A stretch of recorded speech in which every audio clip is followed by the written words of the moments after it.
There are parts of Tampa Bay buyers avoid right away, and those are often the ones that would have worked best for them. Let me show you what I mean. Welcome to Two Agents and Sunshine Shift. I'm Monica Stefanescu, your host and the Tampa Bay real estate agent with LPT Realty and PhD, specializing in relocation guidance and neighborhood micro-pockets. I'm David Linton, co-host of Two Agents and Sunshine Shift. I'm a real estate agent with LPT and PhD. I am based in the Sarasota, Bradenton area, bringing the on-ground perspective on how these neighborhoods actually live day to day. Each week, we break down what moving to Florida actually feels like, beyond maps, rankings, and listing photos.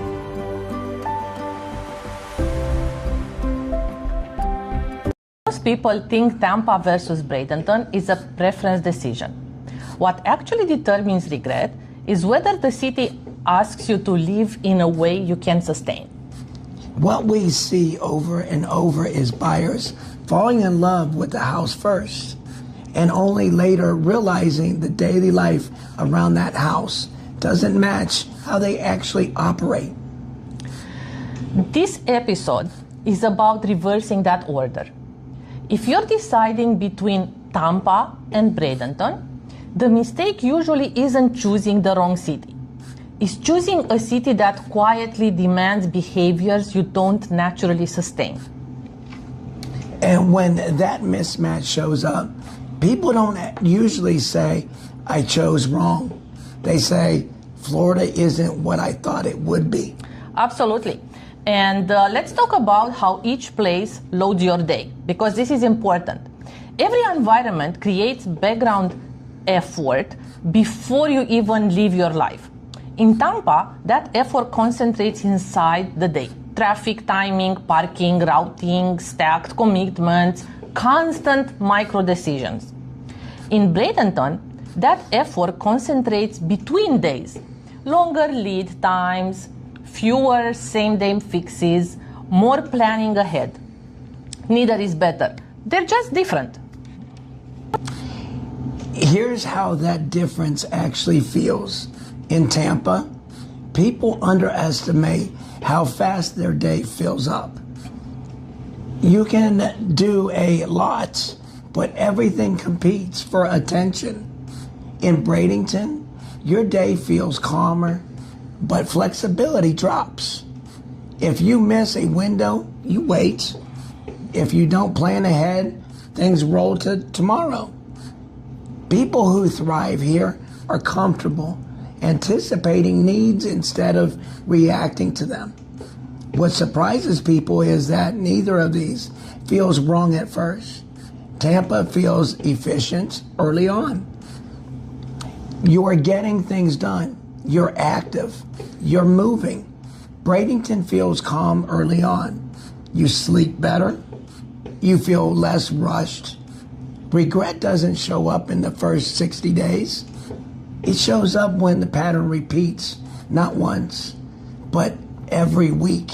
And you realize the environment is asking something from you that you didn't factor in. That's absolutely right, David.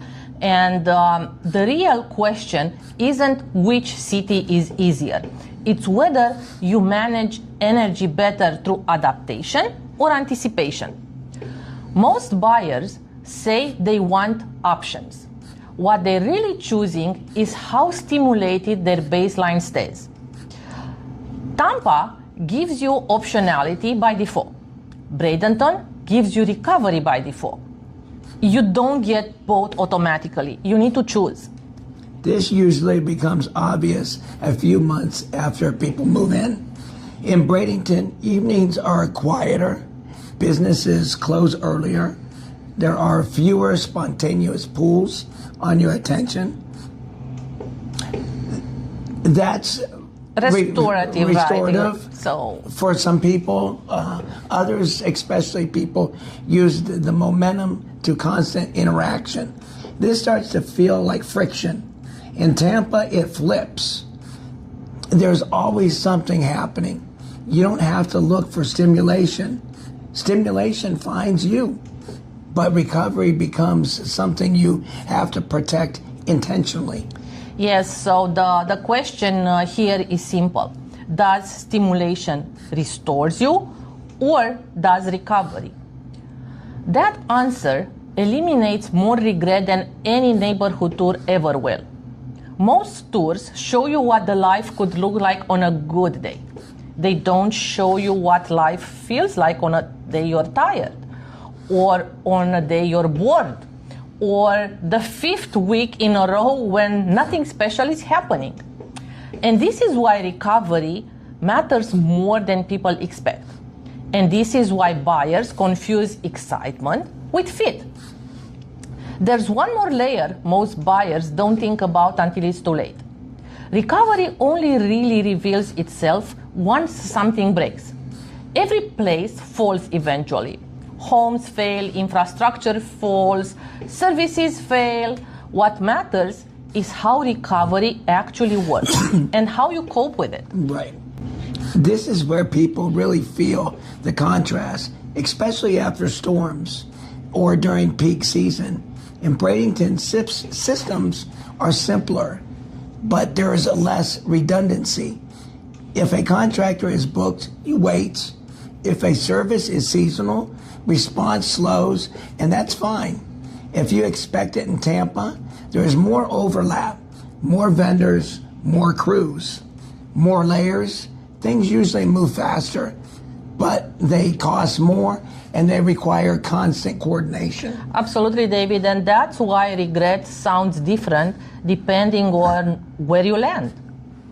Bradenton, regret usually sounds like everything takes longer than expected. Tampa regret usually sounds like I'm always managing something. Yes, and you're always busy. So before choosing Tampa or Bradenton, you need to ask yourself 3 questions that, if you answer them honestly, usually cause one city to disqualify itself. Question number 1, do I manage energy better through adaptation or anticipation?